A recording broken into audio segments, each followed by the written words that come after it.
a story written as a homage to Agatha Christie's mysteries. Imagine the scene. Midnight blue carriages aglow with Art Deco elegance, velvet drapes framing misty windows, and an elite passenger list cloaked in silk and secrets. But beneath this opulence, a daring theft unfolds. Lady Abernathy's priceless diamond necklace vanishes from a locked compartment, and only the inimitable Hercule Poirot can pierce the veil of deception. Join us as we unravel this web of intrigue, where every glance hides a motive and every clue sparkles with danger. Before we set forth, tell us, where are you listening from tonight? Drop your location in the comments below and let us picture you aboard this thrilling ride. Now settle in as the Northern Star departs. Chapter 1. The Northern Star sets forth. The autumn of 1935 had draped London in a crisp golden veil, the October chill weaving through the bustling crowds at King's Cross Station. Amid the cacophony of clattering trunks, the sharp cries of porters, and the persistent hiss of steam, the Northern Star stood as a beacon of opulence on Platform 9. Its sleek, midnight blue carriages, adorned with swirling gold leaf in the Art Deco fashion, shimmered beneath the station's vast arched glass roof, capturing the last frail rays of a sun descending toward the horizon. This was no mere train. It was a rolling palace, a luxurious sleeper bound for the distant wilds of Inverness, promising its elite passengers a two-day odyssey through the misty English countryside and into the rugged splendor of the Scottish Highlands. The platform buzzed with a palpable energy, the air heavy with the acrid tang of coal smoke, laced with the delicate scent of lavender wafting from nearby flower stalls. Travelers in finely tailored suits and shimmering silk dresses darted to and fro, their faces alight with excitement, or perhaps the shadowed strain of those fleeing something left behind. Among this throng stood Hercule Poirot, the diminutive Belgian detective whose name was synonymous with the unraveling of life's most perplexing enigmas. Barely exceeding 5 feet 4 inches, Poirot exuded a quiet, unassailable dignity. His egg-shaped head tilted slightly, his military mustache waxed to a faultless point. His suit, a masterpiece of precision, bore not a single speck of dust. An affront to his fastidious nature would have been intolerable. Poirot had chosen the Northern Star for what he intended as a rare interlude of peace, a respite from the relentless call of his profession. Whether it was the train's reputation for unmatched luxury, or a discreet summons from a fellow passenger that drew him, he could not say. Yet even as he sought tranquility, his piercing green eyes, keen and feline, swept the scene with methodical precision, cataloguing every fleeting glance, every subtle gesture. His little grey cells, as he affectionately termed them, thrummed with quiet alertness, attuned to the undercurrents of human behavior swirling around him. "Monsieur Poirot, a pleasure to welcome you aboard," intoned Mr. Jenkins, the conductor, his voice as smooth as polished brass, his crisp uniform a reflection of the train's exacting standards. He accepted Poirot's ticket with a deferential nod, his steady gaze hinting at a man who observed much and revealed little. Jenkins was the epitome of decorum, his calm authority a steadying presence amidst the platform's chaos. "Merci, Monsieur Jenkins," Poirot replied, his tone measured yet cordial.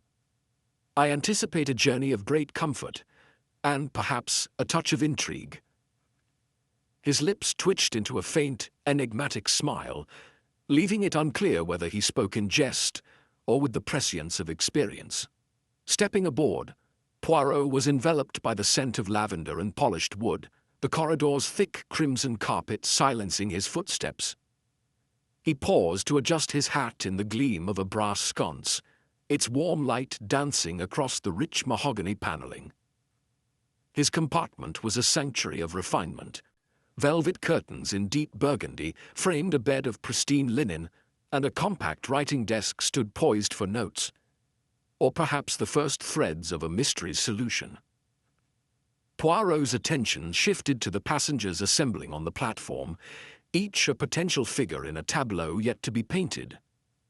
First among them was Lady Abernathy, a dowager whose commanding presence was matched only by her ostentation. She advanced with the sweep of a monarch, her voluminous fur coat trailing behind her, her voice slicing through the din like a blade. "Careful with that trunk, boy," she barked at a porter buckling under its weight.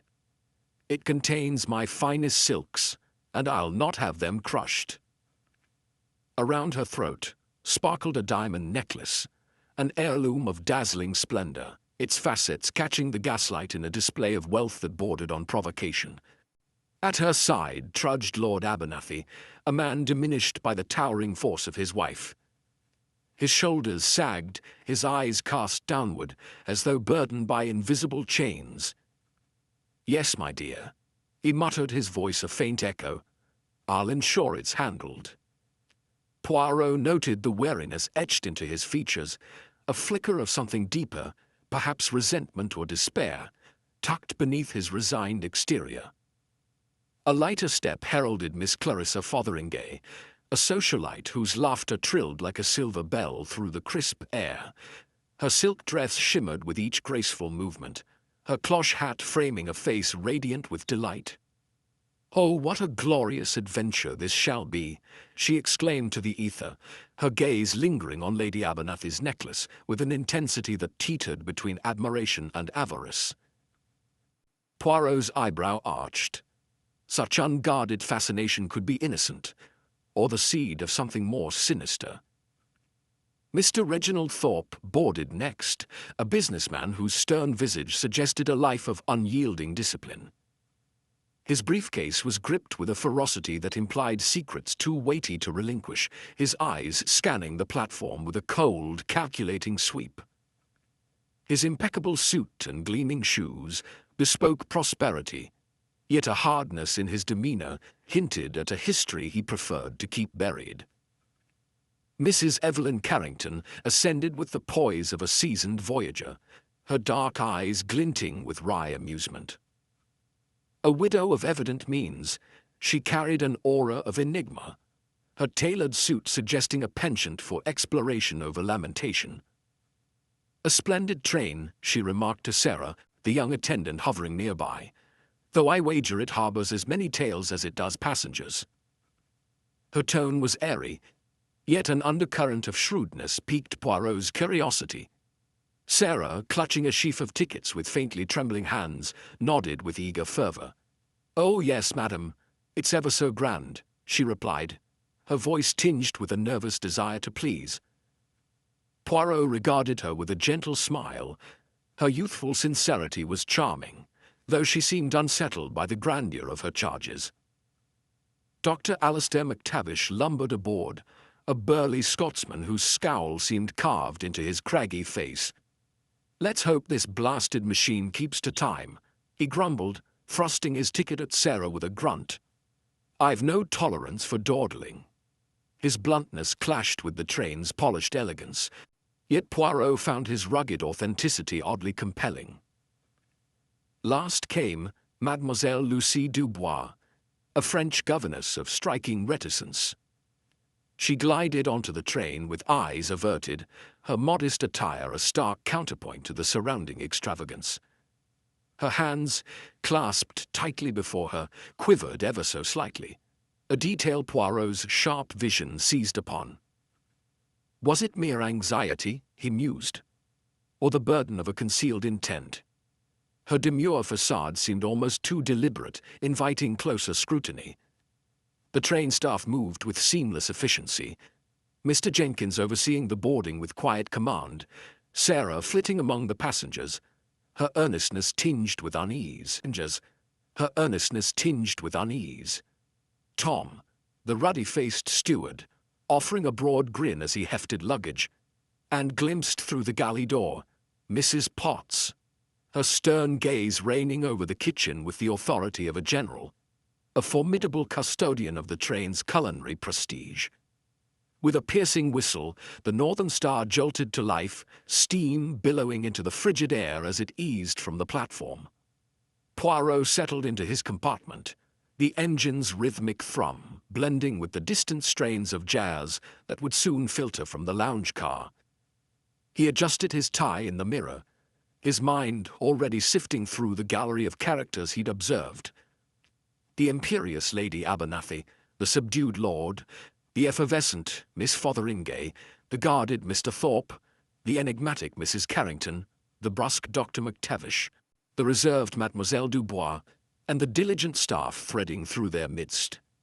As the train gained momentum, London's skyline dissolved into a tapestry of golden fields and emerald hills, tendrils of mist curling over the landscape like a ghostly embrace. Yet, even as Poirot willed himself to relax, a faint shiver of disquiet stirred within him. The Northern Star's splendor was undeniable, but beneath its polished veneer, Poirot sensed a simmering tension, a whisper of mystery that no luxury could mask. The journey had only begun, and already his instincts whispered that this would be no mere voyage of leisure. Chapter 2. Jazz and Jewels. As the Northern Star pressed onward through the gathering dusk, the English countryside beyond its windows melted into a shadowed blur, the last amber streaks of daylight yielding to the encroaching night. Within the train, however, a different world thrived, a realm of opulence bathed in the golden glow of crystal chandeliers. The dining car, its tables swathed in crisp white linens and adorned with gleaming silver, hummed with a clatter of fine china and the delicate chime of glassware. From a gramophone nestled discreetly in a corner, a jazz tune unfurled, its mellow strains weaving through the air, syncopated with the rhythmic pulse of the train. Hercule Poirot occupied a modest table near a window, a glass of cognac resting lightly in his hand. His green eyes, sharp and discerning, surveyed the room with a quiet intensity, veiled beneath half-closed lids. He had selected this spot not for the misty vistas slipping past, though they were charming in their melancholy, but for the unobstructed view it afforded of his fellow passengers. Sipping his drink, he observed them settling into the luxurious embrace of the Northern Star, their voices rising in a symphony of laughter and murmured confidences. At the heart of the dining car, Lady Abernathy presided over her table with the authority of a queen, her diamond necklace, a cascade of light, glittering with every imperious gesture. "Mr. Thorpe," she declared, her voice ringing clear above the din, "you should have seen the Duchess at the gala. Positively drowning in pearls, poor thing, a dreadful excess." She laughed, a sharp, commanding sound, as she waved a gloved hand with theatrical flair.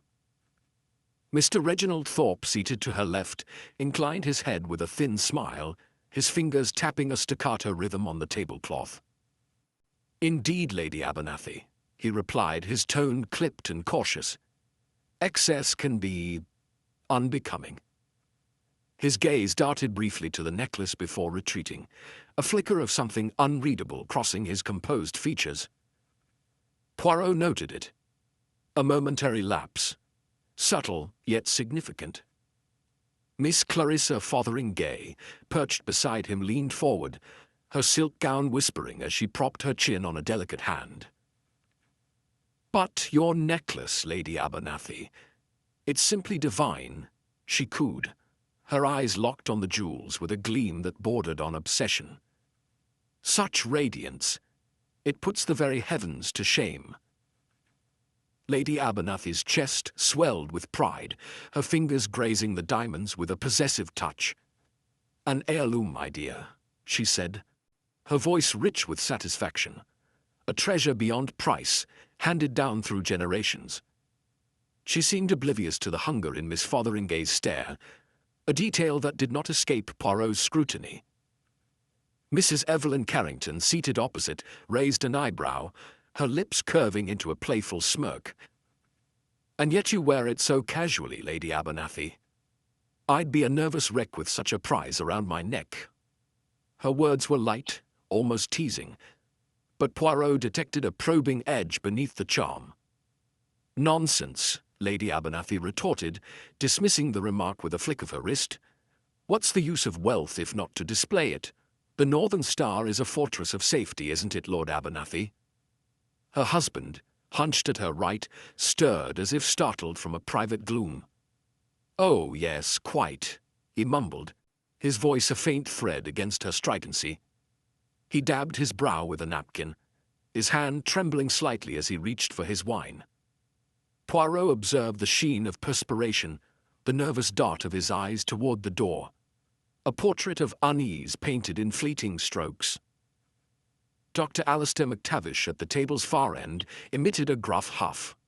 "All this blather over a trinket," he growled, his Scottish burr cutting through the polished chatter. "You'd think it was the Holy Grail." He downed a gulp of whiskey, his scowl deepening as the gramophone's melody surged. "And this infernal racket. Can a man not eat in peace?" Mrs. Carrington chuckled, tilting her head toward him with a twinkle in her eye. "Oh, Doctor, you're too dour by half. A little jazz lifts the spirits, don't you think, Tom?" She glanced at the steward, who was topping off her glass with a cheerful grin. "Aye, madam," Tom replied, his ruddy face beaming. "It's a grand tune, keeps the night lively." He maneuvered through the aisle with a tray of decanters, his ease a warm counterpoint to the room's simmering tensions. Sarah, the young attendant, lingered near the entrance, her hands fidgeting as she rearranged napkins with unnecessary zeal. Her wide eyes flitted from guest to guest, betraying a nervous energy that Poirot found oddly endearing. When their gazes met, he offered a small, encouraging smile, but she blushed and turned away, burying herself in her tasks. In a shadowed nook across from Poirot, Mademoiselle Lucie Dubois sat alone, her posture stiff as a statue. Her grey dress, unadorned and severe, stood in stark contrast to the room's vibrancy, and her untouched plate suggested a mind elsewhere. Her hands, clasped tightly in her lap, trembled faintly, a detail Poirot filed away with interest. Her stillness was too perfect, too rehearsed, hinting at depths concealed beneath her quiet exterior. The jazz faded into a slower, wistful refrain, and the conversation shifted. Lady Abernathy, ever insatiable, turned to Mr. Thorpe. "What brings you north, Mr. Thorpe? Business, I suppose?" Thorpe's smile was a brittle thing, his eyes hooded. "Yes, Lady Abernathy. Opportunities in the Highlands. Investments, you might say." His brevity was a shield, and Poirot noted the tension in his grip on his fork. "Investments, is it?" Dr. McTavish interjected, his tone laced with scorn. "More like gambling with other folks' money. You'll find the North a hard mistress, Mr. Thorpe." Thorpe's jaw tightened, but he offered no reply, instead addressing Miss Fotheringay with forced warmth. "And you, Miss Fotheringay? What lures you to Inverness?" She laughed, a bright tinkling sound that turned heads. "The scenery, naturally, and perhaps a rugged Scotsman to sweep me off my feet." Her eyes slid to Lord Abernathy, who reddened and averted his gaze. Mrs. Carrington seized the moment, leaning toward Poirot's table. "And you, Monsieur Poirot? Surely a man of your caliber isn't here merely for the views." Poirot inclined his head, his moustache quirking with amusement. "Madame, even Hercule Poirot must occasionally seek repose. The Northern Star offers a rare elegance, and I intend to enjoy it." Her eyes danced with intrigue. "Yet I suspect you're never truly at rest. Tell me, does our little assembly pique your interest?" Poirot's gaze swept the room. "Company, madame, is a puzzle of motives and masks. Some are plain to see, others require closer study." His voice was soft, yet it carried a weight that held her attention. Before she could press further, Lady Abernathy rose with a dramatic flourish. "I am quite exhausted," she announced, her necklace blazing like a beacon. "A nightcap, then bed. Come, Lord Abernathy, I'll need you to manage my jewels." Lord Abernathy stood with a weary nod, offering his arm. As they passed Poirot, Lady Abernathy paused, her eyes narrowing. "Monsieur Poirot, isn't it? I've heard tales of your cleverness." Poirot rose, bowing slightly. "At your service, Lady Abernathy." She sniffed, appraising him. "Well, I trust we'll have no need of your talents here. This is a civilized journey after all." "Indeed, madame," Poirot replied smoothly. "One hopes for nothing less." With a final haughty nod, she swept from the room, Lord Abernathy trailing behind. The others soon followed, Miss Fotheringay casting a lingering glance at the vacated table, Mr. Thorpe departing with his briefcase clutched close, Mrs. Carrington offering Poirot a knowing smile. Only Mademoiselle Dubois remained, her eyes fixed on the empty doorway. Poirot approached her table, his steps deliberate. "Mademoiselle, you seem lost in thought. Does the journey trouble you?" She flinched, her pale cheeks coloring. "No, monsieur, it is only... I am unaccustomed to such splendor, it overwhelms me." Poirot nodded, his expression kind yet probing. The grandeur can indeed distract, but one must keep the mind clear, non? He paused, his gaze sharpening. "You travel alone, mademoiselle?" "Yes, monsieur," she replied, her voice faltering. "To Inverness, for a governor's position." "A worthy calling," Poirot murmured, his eyes narrowing imperceptibly. "I wish you success." With a polite bow, he withdrew, the train's gentle sway accompanying his retreat to his compartment. His mind buzzed with the evening's revelations, the unease, the envy, the guarded silences. The necklace, a glittering lure, hung over them all. In her compartment, Lady Abernathy unclasped her necklace, placing it within an ornate case. "There," she said with a satisfied sigh, turning the key with a firm click. "Safe for the night." She glanced at Lord Abernathy, who lingered uncertainly. "You may go, my dear." He nodded, relief softening his features, and slipped away. The light dimmed, the compartment falling silent, save for the distant hum of the train as it hurtled through the darkness, a prelude to the mystery lurking in the shadows. Chapter 3. The Vanishing Diamonds. The Northern Star had come to a gentle halt at York Station, its mighty engine exhaling plumes of steam into the crisp morning air of that autumnal day in 1935. Passengers stirred from their slumber, some venturing onto the platform to stretch their legs beneath the shadow of York Minster's Gothic spires, while others remained cocooned in the warmth of their velvet-lined compartments. The train, a marvel of luxury with its Art Deco elegance, stood poised, its gleaming blue exterior a stark contrast to the grey stone of the ancient city beyond. Within the hushed confines of her opulent quarters, Lady Abernathy awoke, her senses gradually sharpening as she recalled the previous evening's display of her prized diamond necklace. With a languid stretch, she reached for the ornate case on her bedside table, her fingers deftly turning the key in its lock. As the lid sprang open, her eyes widened in horror. The velvet cushion lay bare, the dazzling heirloom gone. A scream tore from her throat, piercing the morning calm like a shard of glass, reverberating through the carriage with the force of a banshee's wail. Lord Abernathy, who had been pacing the narrow corridor outside, his mind a tumult of unpaid debts and whispered threats from London's shadowed gambling dens, froze at the sound of his wife's cry. He rushed to her compartment, his heart pounding beneath his rumpled waistcoat. "Eleanor, what's happened?" he demanded, though a sinking dread already coiled within him. She thrust the empty case toward him, her hands trembling as if palsied. "It's gone, Charles. Someone has taken it." Her voice quivered with a mixture of fury and despair, her face drained of color save for the feverish spots upon her cheeks. He felt a cold sweat prick his brow. But how? The door was locked, wasn't it? He stammered, his words faltering as he grasped the futility of the question. Sarah, the young attendant, was passing by with a tray laden with porcelain teacups when the scream arrested her steps, nearly sending the china crashing to the plush carpet below. She hurried to the compartment, her youthful face pale with alarm. "Milady, are you hurt?" she asked, her voice trembling like a leaf in the wind.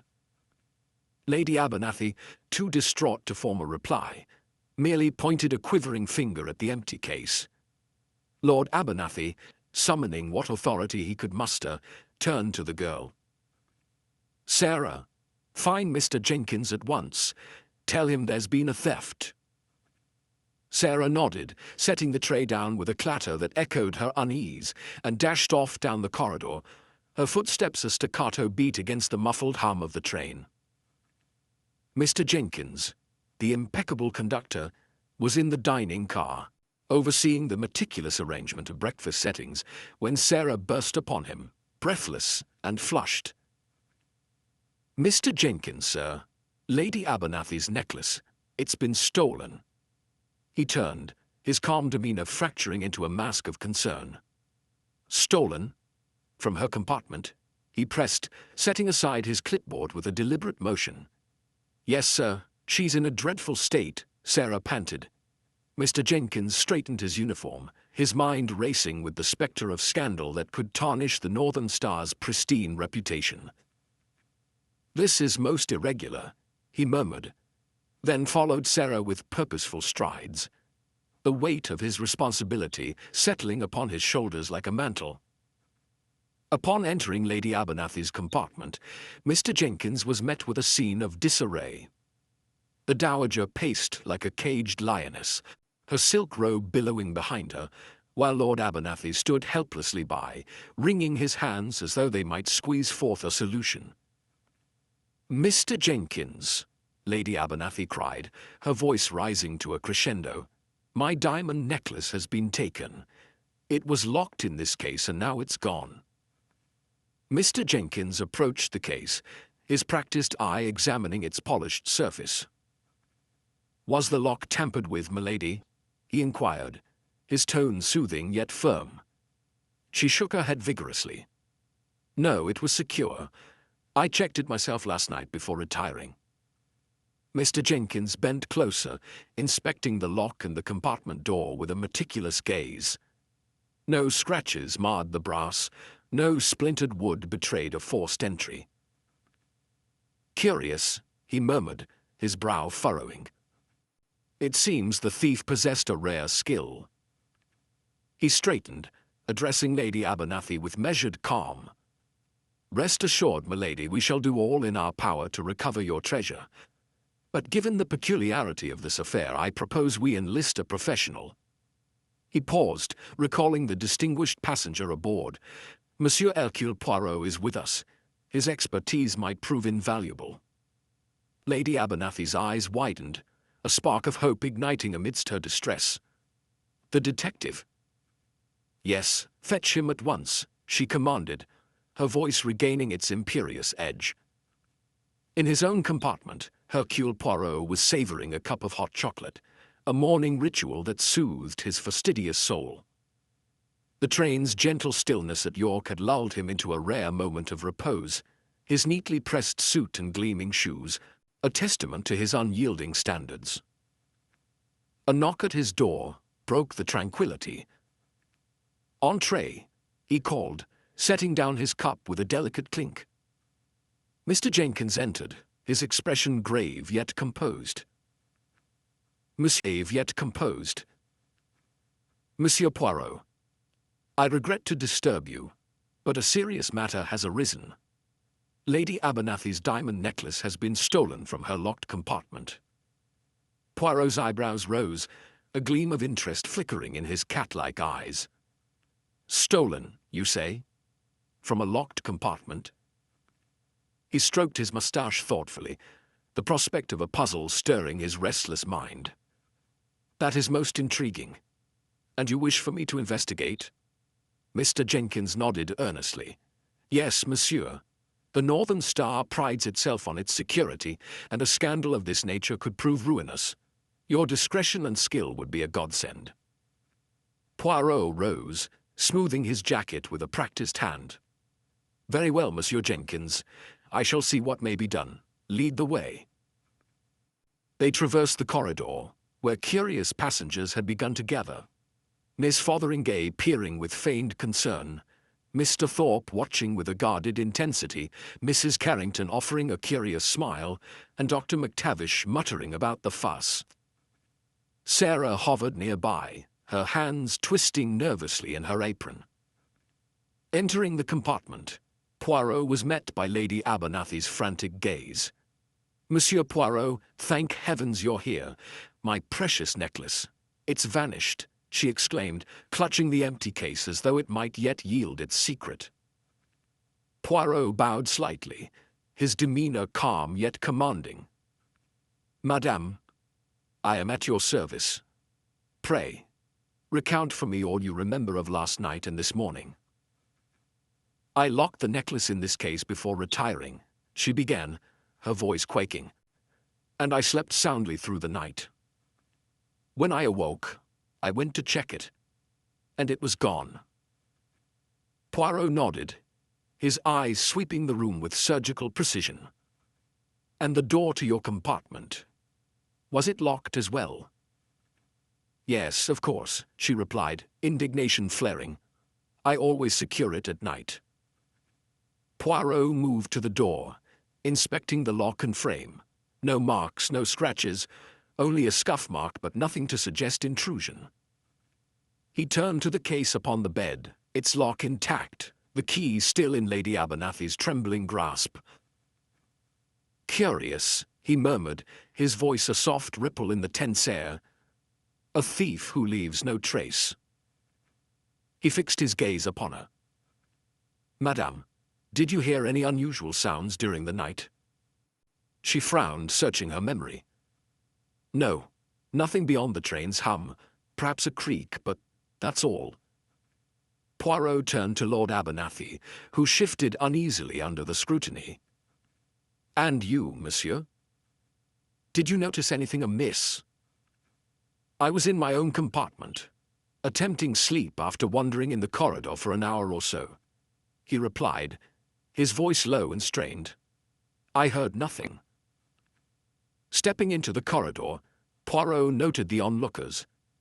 Mademoiselle Dubois stood apart, her expression unreadable, her hands clasped with a stillness that struck him as deliberate.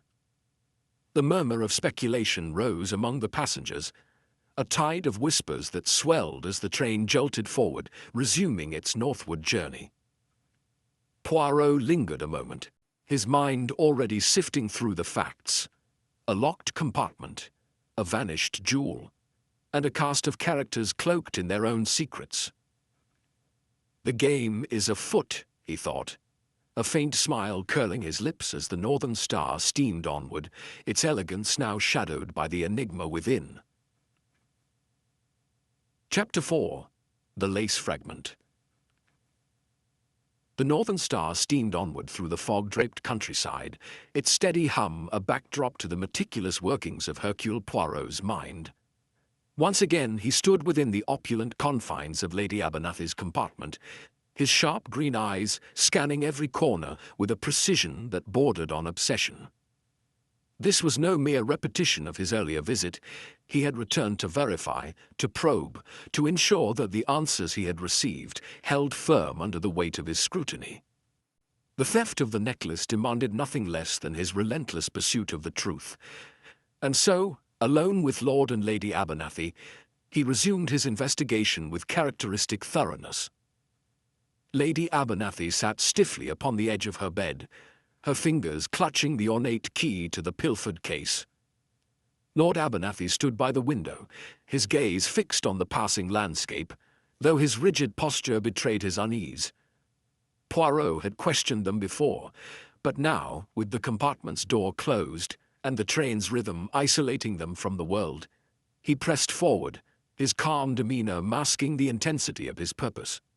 "Madame," he began, his voice smooth as polished stone, I must ask you once again to recount your actions on the night of the theft.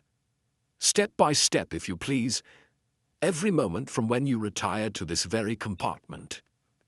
Lady Abernathy sighed, a flicker of exasperation in her eyes.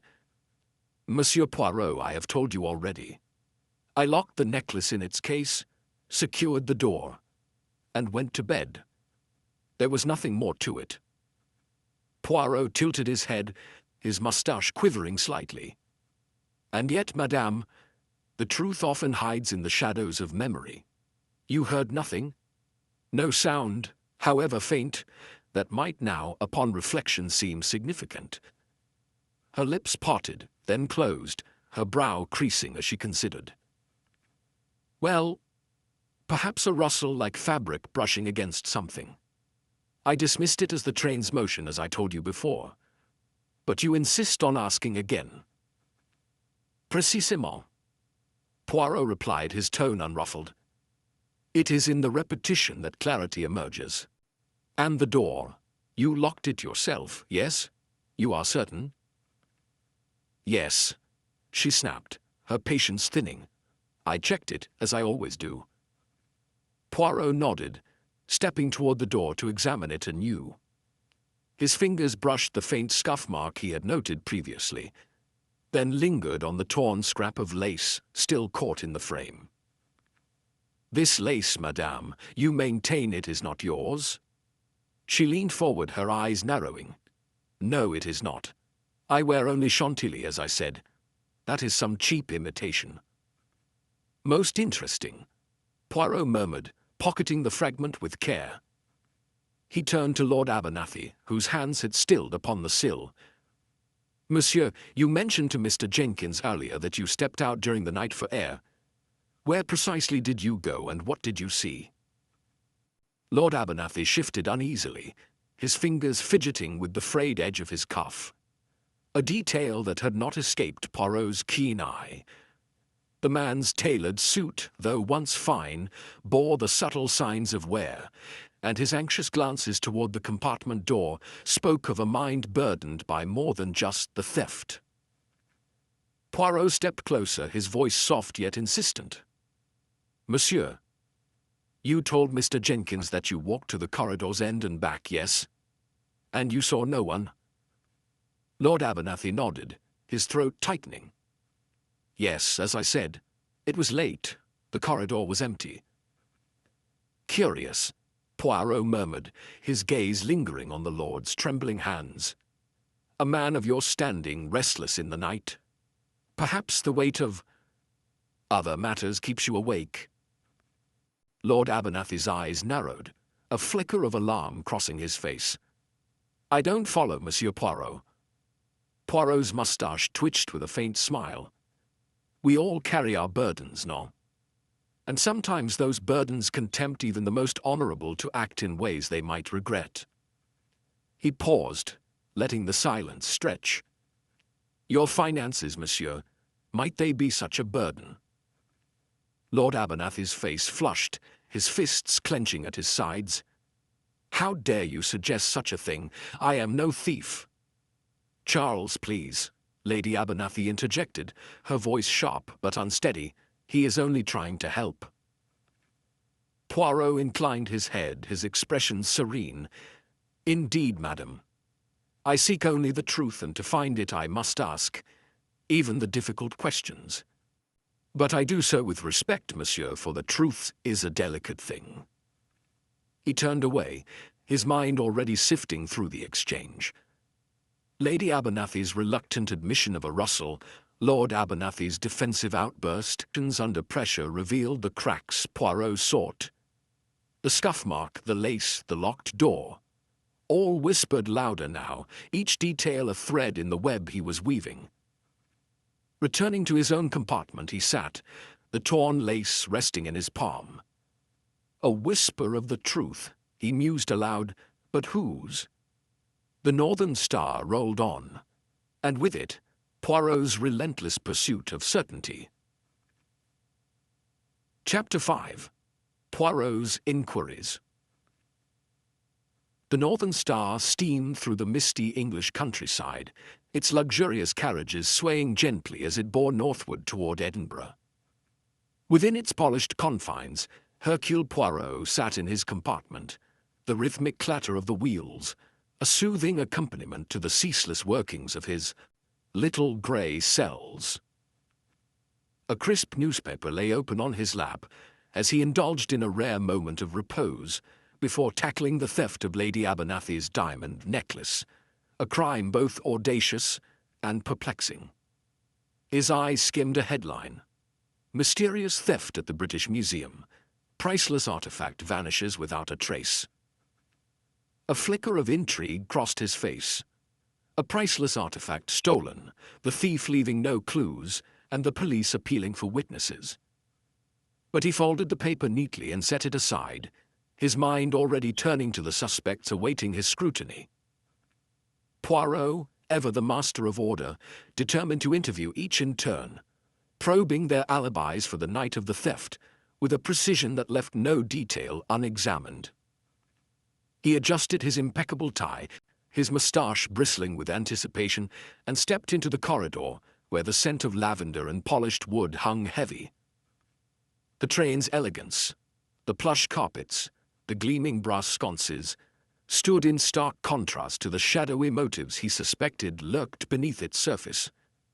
With notebook in hand, he began his quest for truth, starting with Lord Abernathy, the victim's beleaguered husband. Poirot found Lord Abernathy in his compartment, the man's face etched with unease, his eyes flickering like a candle in a draught. The faint scent of brandy hung in the air, a half-empty glass betraying a nervous habit. His suit, though finely tailored, bore the subtle wear of better days, frayed cuffs that Poirot's keen eye did not miss. With a courteous bow, Poirot began, his voice calm yet deliberate. "Monsieur Abernathy, may I trouble you once more?" The lord nodded stiffly, his throat bobbing. "Of course, Monsieur Poirot." Poirot settled opposite him, his posture impeccable, his gaze sharp yet veiled with politeness. "The necklace stolen from Lady Abernathy. It is, I understand, a family heirloom, yes? Passed through her lineage. A treasure of both sentiment and considerable value." Lord Abernathy's jaw tightened, but he answered, "Yes. It's been in her family for generations." Poirot's moustache twitched faintly. "And you, monsieur, stepped out for air on the night of the theft, walking the corridor alone. Tell me again of this walk." "It was late, near midnight," Lord Abernathy said, his fingers gripping the armrest, knuckles whitening. "I was restless, walked back and forth to the end of the corridor for a while." "And you encountered no one?" Poirot's tone remained gentle, but his eyes bore into the man. "No one," Lord Abernathy replied, his voice thinning, his gaze darting to the window, as if the darkened landscape might offer escape. Poirot leaned forward slightly. "A curious thing, monsieur, that no one saw you either. Tell me, did you hear nothing? No rustle, no step?" "I don't recall," the lord stammered, a bead of sweat glistening on his brow. "I was preoccupied." "Preoccupied, perhaps, with matters of some weight?" Poirot pressed smoothly. "The necklace, a symbol of Lady Abernathy's heritage and her wealth, must cast a long shadow. A man in a delicate position might feel its burden keenly. Matters of finance, for instance, can press heavily on the mind." Lord Abernathy's face darkened, his voice rising. "What are you implying?" "I live comfortably on my wife's means, yes, but I am no thief." Poirot raised a hand, his tone soothing yet unyielding. "Peace, monsieur. In my experience, desperation can drive even the honorable to unexpected acts. I do not accuse, but I must explore every thread. The wealth of Lady Abernathy's family is a fact, and facts they lead where they will." The lord's eyes fell, his breathing uneven, and Poirot noted the flicker of shame, or was it guilt, in his silence. Rising, Poirot offered a polite nod. "Merci, Monsieur Abernathy. You have been most helpful." Stepping into the corridor, the train's rhythm steady beneath his feet, Poirot's mind buzzed. The necklace's origin tied to Lady Abernathy's riches, Lord Abernathy's frayed edges, his agitation. All pieces in the puzzle of human nature he so loved to unravel.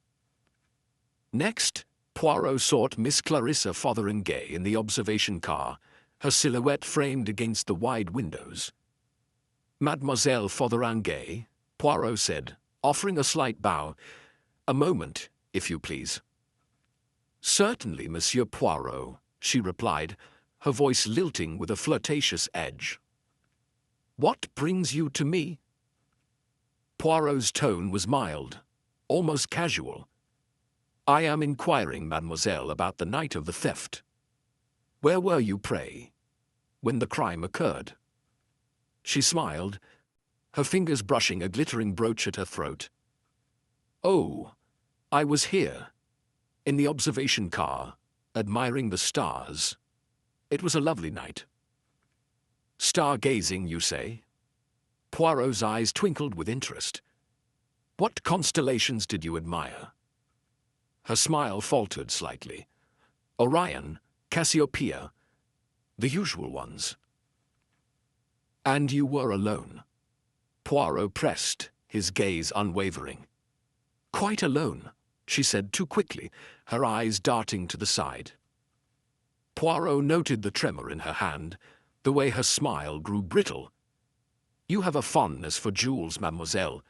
Lady Abernathy's necklace, it must have captivated you." She laughed, a bright, hollow sound. "Captivated? Oh, it was splendid, but I've treasures of my own, Monsieur Poirot." "Indeed," he murmured, excusing himself with a polite nod. Her evasiveness lingered in his mind, a thread to be unraveled. Poirot located Mr. Reginald Thorpe in his compartment, the businessman hunched over a ledger, his expression as guarded as a fortress. He looked up as Poirot knocked, his eyes cold and assessing. "Monsieur Thorpe, a few questions, if I may," Poirot said, stepping inside with measured grace. "Ask away," Thorpe replied, his voice flat, his pen poised above the page. Poirot's tone was polite but firm. "Where were you, monsieur, on the night of the theft?" Thorpe's jaw tightened. "I retired early to my compartment. I was asleep." "Did no sound disturb your rest?" Poirot inquired, his moustache twitching slightly. "None. I sleep soundly." "Your compartment neighbors, Lady Abernathy's," Poirot observed.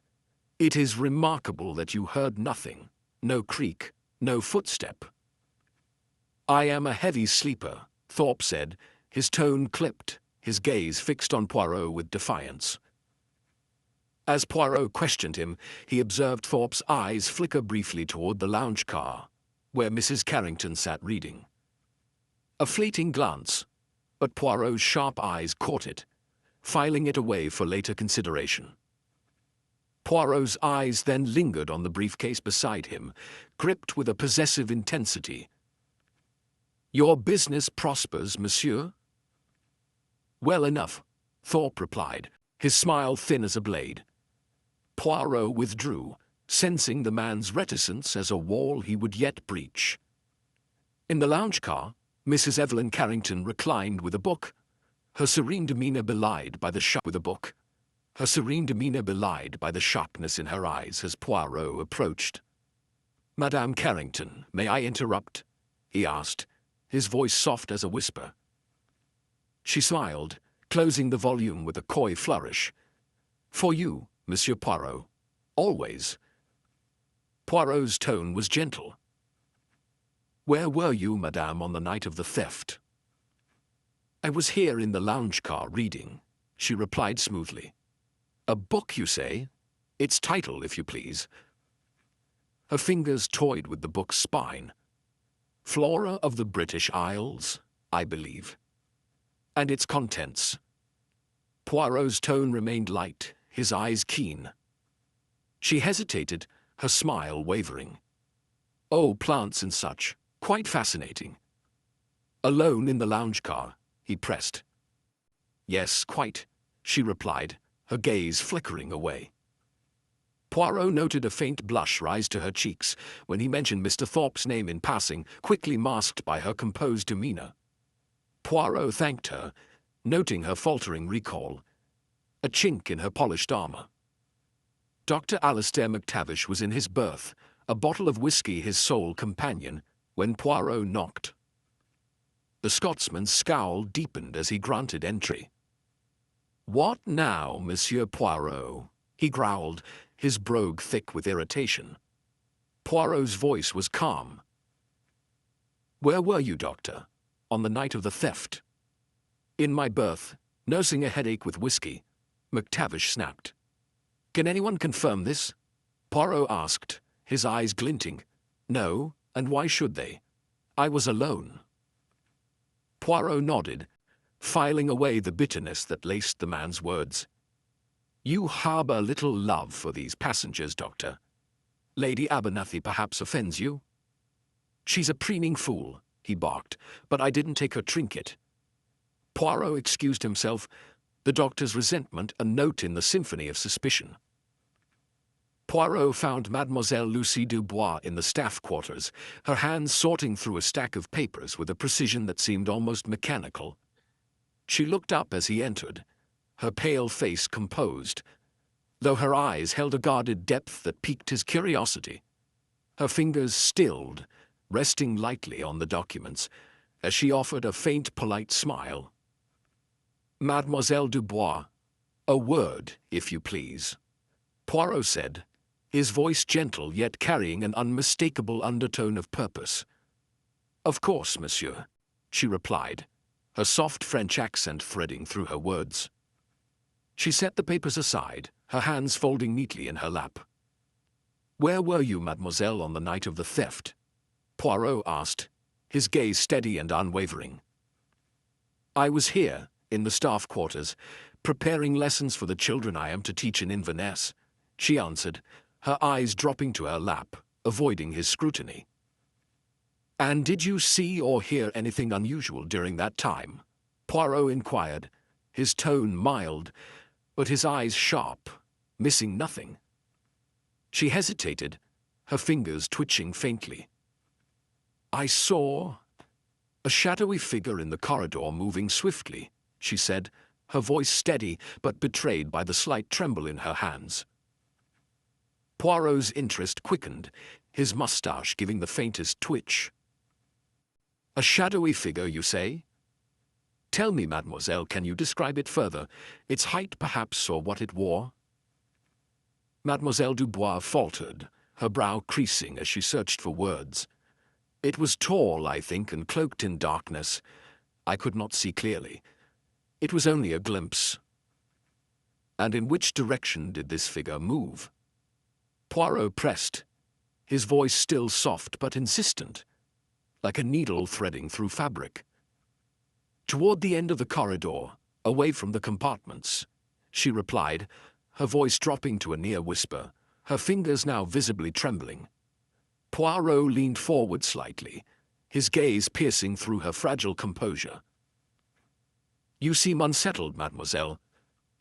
Why did you not mention this earlier, when the theft was first discovered?" I did not think it important," she whispered, her smile faint and fleeting, as though it might dissolve under his scrutiny. "It was just a shadow, monsieur. I thought perhaps my eyes deceived me." Poirot's eyes narrowed, his mind already turning over the possibilities. "In matters of crime, mademoiselle, even a shadow may cast a long and revealing light. Did this figure seem familiar to you? Did it bring to mind anyone aboard this train?" She shook her head swiftly, too swiftly, Poirot noted, her hands clenching in her lap. "No, monsieur. It was too fleeting, too vague." His voice softened, almost coaxing now. "You are certain there is nothing more you wish to say? No detail, however small, that might assist Hercule Poirot in his task?" Her gaze flickered up to meet his for an instant, a glint of something, fear, perhaps, or hesitation, flashing in her eyes before she looked away. "No, monsieur," she murmured, her voice fragile, like a thread about to snap. Poirot straightened, his expression unreadable, though his little grey cells hummed with activity. He noted the tremor in her hands, the too perfect calm she struggled to maintain, and the evasiveness of her answers. This shadowy figure, whether a genuine sighting or a fabrication, was a thread he would not let slip so easily. Was she protecting someone, or concealing her own role in the affair? The question lingered as he regarded her. "Merci, mademoiselle," he said with a polite nod, his tone betraying none of the suspicions swirling in his mind. "You have been most illuminating." As he turned to leave, his footsteps muffled by the plush carpet, Poirot's thoughts churned. Mademoiselle Dubois' words, and the silences between them, would require further consideration indeed. Back in his compartment Poirot sat, his fingers steepled, his mind a whirlwind of observation. Lord Abernathy's solitude was unverified, his debts a glaring motive. Miss Fotheringay's jewel lust shone through her flimsy tale. Mr. Thorpe's proximity and reticence hinted at secrets. Mrs. Carrington's coyness masked a shaky alibi. Dr. McTavish's resentment simmered beneath his gruff exterior. And Mademoiselle Dubois, her innocence was a mask too flawless, her shadowy figure a convenient diversion. The Northern Star rolled on, its elegance a facade for the intrigue within. Poirot's little grey cells churned, piecing together the quirks and inconsistencies. The thief was among them, clever and concealed, but Hercule Poirot was cleverer still. The truth he knew would not elude him for long. Chapter 6. The Cryptic Note. As the Northern Star carved its path through the rolling hills toward Edinburgh, its polished carriages swaying gently in the misty afternoon light, Hercule Poirot sat in his compartment, his notebook open before him. The theft of Lady Abernathy's diamond necklace, a crime executed with such finesse, gnawed at his orderly mind, urging his little grey cells into ceaseless motion. He had resolved to enjoy this journey as a respite, yet fate, it seemed, had other designs. The elegance of the train, with its plush velvet and gleaming brass, now served as the stage for a mystery he could not resist. His fingers tapped a rhythm on the page, each suspect's quirks and contradictions dancing in his thoughts. A faint rustle at his door interrupted his reverie. Glancing down, he saw a slip of paper glide beneath the threshold, its edges quivering as if reluctant to be seen. Poirot retrieved it with a measured bend, his eyes narrowing at the scrawled message, "The star will fall at midnight." The handwriting was hurried, the paper fine yet unmarked by any signature. "The star," he murmured, his voice a whisper against the train's hum. Did it signify the Northern Star itself, this grand vessel steaming through the countryside, or perhaps the necklace, its brilliance a star plucked from the night?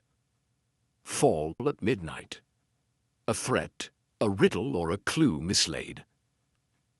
He tucked the note into his waistcoat, its ambiguity a puzzle to ponder, not yet to solve. Slipping into the corridor, Poirot inhaled the familiar blend of lavender and polished wood, the carpet muffling his footsteps. The brass sconces flickered, casting shadows across the mahogany walls, and his sharp gaze caught a faint crimson smear near the baseboard, a stark blemish on the pristine pile. He knelt, his gloved fingers hovering above it, noting its tacky sheen and a faint, fruity scent. Blood, perhaps, he mused, his pulse quickening at the thought of violence entwined with theft. The mystery deepened, urging him to probe further. Sarah, the young attendant, rounded the corner, her arms laden with folded linens, her face flushed with exertion. She halted at the sight of him crouched there, her eyes widening. "Monsieur Poirot." Is something amiss?" He rose smoothly, brushing his hands with a faint smile. "This mark, mademoiselle. What is its origin?" "It has the look of something sinister." She peered at it, relief softening her features. "Oh, that's just wine, sir. Tom spilled it last night while serving drinks. I've been meaning to clean it proper." Poirot's tension eased, though his curiosity sharpened. "Wine, you say? And when did this occur?" "Late, sir. Around 11 or so," she replied, her voice tinged with nerves. "Tom was in a rush, with so many orders." "Most enlightening," Poirot said, his tone gentle yet probing. "And while you were about your duties, did you notice anything unusual? Any passengers abroad at that hour?" Sarah shifted her bundle, her brow creasing. "I saw Mr. Thorpe lingering in the dining car, talking low with another gentleman. And Miss Fotheringay passed me near the observation car, heading that way, I think. It was busy, sir." Poirot nodded, his smile encouraging. "You are most observant, mademoiselle. Merci." As she scurried off, he filed away her words. Her account of movements offered threads to pursue. Continuing his walk, Poirot encountered Tom in the lounge car, the steward polishing a tray with a jovial hum. His ruddy cheeks glowed with warmth, a stark contrast to the morning's unease. "Good day, Monsieur Poirot," he called, his grin broad. "Need a spot of tea?" "Perhaps later, mon ami," Poirot replied, his tone light. "For now I seek information. This wine you spilled last night, tell me of it." Tom chuckled, scratching his head. "A clumsy moment, sir. I was juggling too many glasses. Lord Abernathy wanted a refill, and I tripped near the corridor. Made a right mess." "And the hour?" Poirot pressed, his eyes keen. "Near 11, I'd wager," Tom said, his cheer undimmed. "Busy night it was. Saw Lord Abernathy pacing about looking proper out of sorts. Dr. McTavish grumbled at me too, didn't like the clatter." Poirot's moustache twitched with interest. "And no one else caught your eye? Someone, perhaps, where they ought not to be?" Tom paused, his brow furrowing. "Can't say I noticed much else, sir. Too many trays to mind. But I do remember hearing faint steps when I was trying to clean up the mess I made with the wine I spilt on the carpet." "Merci, Tom," Poirot said, dismissing him with a nod.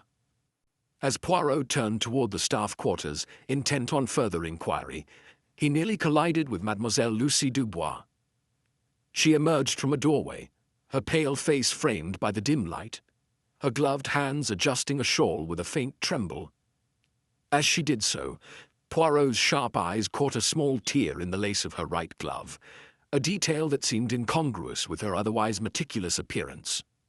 She started at his presence, her breath catching. "Pardon, mademoiselle," Poirot said, stepping aside with a courteous bow. "I did not mean to startle you." She offered a tight smile, her voice soft. "It is nothing, Monsieur Poirot. I was merely fetching something." "Ah, mademoiselle," Poirot said, his tone light. "Do you often travel with such elegant hats? They must require careful packing, no?" Her eyes widened slightly, but she recovered quickly. "Yes, monsieur. I do take care with my belongings." His gaze lingered on her hands, noting the right glove. A delicate thing, its lace trim frayed at the edge, a small gap where a piece seemed missing. "Your gloves, mademoiselle," he remarked, his tone casual. "They are most charming, though one appears to have suffered a slight misfortune." Her eyes flicked to her hand, a flush creeping up her neck. "Oh, yes," she murmured, tucking it beneath her shawl. "It caught on something. A trivial tear." Poirot's mind surged with recognition. The scrap of lace from Lady Abernathy's compartment flashed before him, its pattern tantalizingly similar. Yet he kept his expression bland, his voice light. "Such things happen, non. The train, it is full of small hazards." "Yes, monsieur," she replied, her gaze dropping as she edged past him. "If you'll excuse me." As the distant chime of the dinner bell echoed through the train, Poirot saw his opportunity. The passengers would be gathered in the dining car, and the staff quarters would likely be unattended.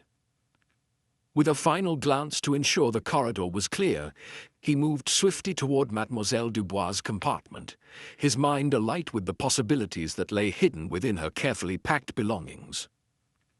Sometime later, Poirot emerged from the staff quarters, his expression thoughtful. He had found something. Though what, he kept to himself for now. The pieces of the puzzle were beginning to align, and he felt the familiar thrill of the chase. The Northern Star pressed on, its whistle a distant cry against the gathering dusk. Poirot stood in the corridor, the cryptic note, the frayed glove, and now the discovery in Dubois' compartment swirling in his thoughts. Clues mingled with deception, each a piece of the enigma he pursued. Lord Abernathy's agitation, Sarah's and Tom's glimpses of the night, Mademoiselle Dubois' quiet unease, all danced before him, the puzzle nearing completion. With every mile the truth beckoned, and Hercule Poirot, ever the hunter of order, vowed to chase it through the shadows. Chapter 7. Unmasking the Thief. The Northern Star thrummed through the enveloping darkness of the second night, its gleaming carriages cutting a path toward the misty highlands. Within the dining car, a scene of taut anticipation unfolded beneath the swaying chandelier, its crystal prisms scattering light across the assembled passengers. The tables, stripped of their usual finery, stood bare, the white linens folded away to sharpen the gravity of the moment. Hercule Poirot, diminutive yet commanding, occupied the head of the room, his green eyes glinting with the certainty of revelation. His waxed moustache bristled as he surveyed the gathering, each face a study in concealed emotion. "Mes amis," he began, his voice a measured cadence that silenced the murmurs. "We approach the end of our journey, not merely to Inverness, but to the truth. The theft of Lady Abernathy's diamond necklace, a jewel of unparalleled brilliance, has cast suspicion among us. Tonight, I, Hercule Poirot, shall unveil the thief." Lady Abernathy sat erect, her hands clasped tightly, the absence of her necklace a wound to her pride. Lord Abernathy slumped beside her, his pallor a stark contrast to his dark suit, his eyes darting nervously. Miss Clarissa Fotheringay, her silk gown shimmering, leaned forward with a mixture of dread and fascination. Mr. Reginald Thorpe gripped the edge of his chair, his stern countenance strained, while Mrs. Evelyn Carrington maintained an air of poised curiosity, her dark eyes fixed on Poirot. Dr. Alistair McTavish glowered, his arms crossed, his gruff impatience palpable. Mademoiselle Lucy Dubois sat apart, her pale hands folded, her expression a mask of serene detachment.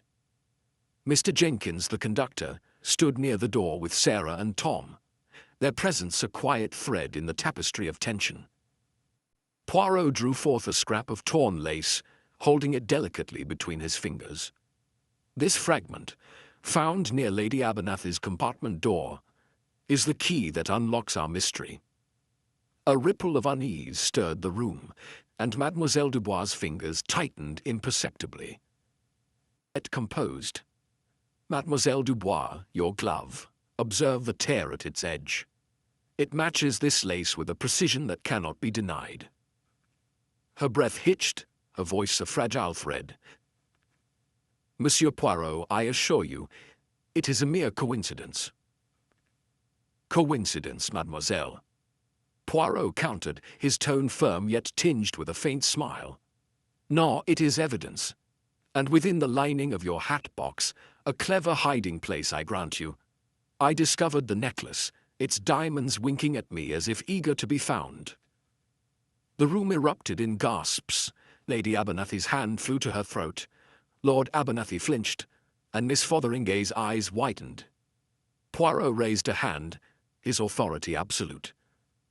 Oui, mesdames et messieurs, Mademoiselle Lucie Dubois is no governess bound for Inverness.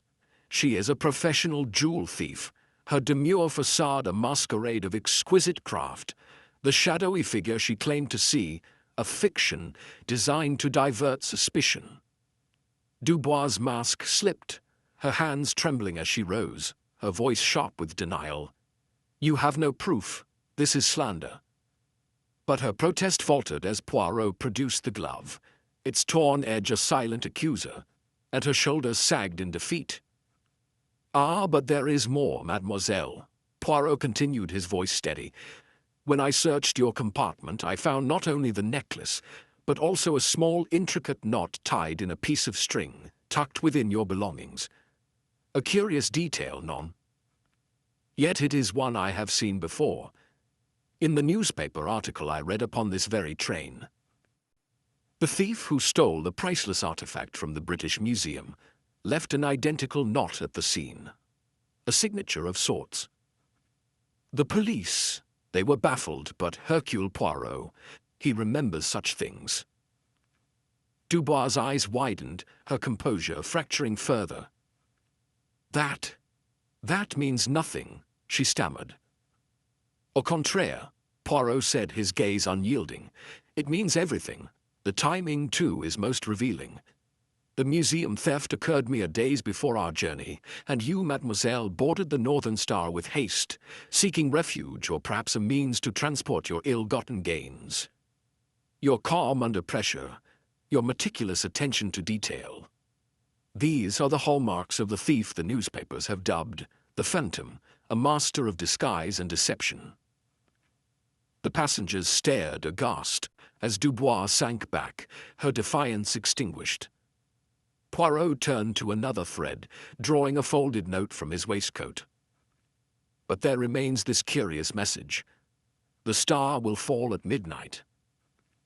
A riddle that puzzled me until I saw the truth. He held it aloft, his eyes sweeping the room. This is no clue to the theft, but a love letter penned by Monsieur Reginald Thorpe to Madame Evelyn Carrington. Mrs. Carrington's poise wavered, a flush rising to her cheeks, while Mr. Thorpe's face hardened, his fists clenching. Absurd, he barked, his voice tight. Poirot's gaze twinkled with mischief. No, monsieur, it is fact. The star. Madame Carrington radiant among us. Midnight, a rendezvous planned, perhaps in the lounge car. But the note, it was slipped beneath my door by error. A lover's misstep. Your glances, your whispers, I observed them, and they betrayed you. Mrs. Carrington laughed, a brittle, defiant sound, a charming tale, Monsieur Poirot, but hardly criminal. Indeed, madame, Poirot agreed, his tone light. A simple deception, casting fleeting suspicion upon your charm. The theft, it belongs to Mademoiselle Dubois alone. He turned to Lord Abernathy, whose relief was palpable yet tinged with dread. Monsieur, your debts, they press heavily, yes? A motive, perhaps, but your courage failed you. Lord Abernathy's voice was a rasp. I took nothing, I swear it. Poirot nodded, his attention shifting to Miss Fotheringay. And you, mademoiselle? Your love of jewels is no secret.